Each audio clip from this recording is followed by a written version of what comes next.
کیا کسی نے جھوٹ بول کر نکاح کیا تو نکاح درست ہوگا؟ جی نکاح ہو جائے گا، البتہ جھوٹ کس نوعیت کا ہے اس کی تفصیل آپ بتائیں گے تو پھر میں بتا سکتا ہوں کہ کون سا جھوٹ ایسا ہے جس کے بولنے سے عورت کو نکاح کا فسخ کا اختیار حاصل ہوگا کہ وہ کورٹ سے نکاح ختم کرا سکتی ہے، اور کون سا جھوٹ ایسا ہے.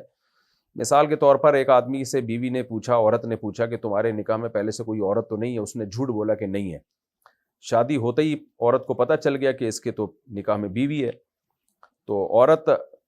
اگر فوری طور پر علیحدگی اختیار کر لے اور کورٹ میں ایک مقدمہ دائر کر دے کہ مجھے اس سے علیحدگی چاہیے کیونکہ اس نے مجھے دھوکہ دیا ہے، تو پھر کورٹ ایسی صورت میں اگر تنسیخ کر دیتی ہے نکاح کی تو یہ جائز ہے، یعنی تنسیخ نکاح ہو جائے گا، نکاح ختم ہو جائے گا. لیکن اگر عورت نے فوراً یہ کیس نہیں کیا بلکہ اس وقت راضی ہو گئی جب اس کو پتہ چلا کہ اس کے نکاح میں تو پہلے سے بیوی موجود ہے، اس وقت شوہر کے ساتھ رہنے پر راضی ہو گئی، یا کوئی بھی ایسا عمل کیا جس سے پتہ چلا کہ بھئی یہ اسے شوق تو لگا ہے لیکن یہ چلی گئی ہے میاں کے ساتھ، پھر اس کے پاس یہ رائٹ نہیں ہوگا. تو اگر ایک ابھی کیس آیا تھا ہمارے سامنے کہ ایک آدمی نے پہلے سے شادی بھی تھی، بچے بھی تھے، دوسری بیوی کو دھوکہ دے کے اس نے شادی کی. یہ میں اس لیے مسئلے کو ایکسپلین کر رہا ہوں کہ آج کل یہ دھوکے بازیاں بہت شروع ہو گئی ہیں.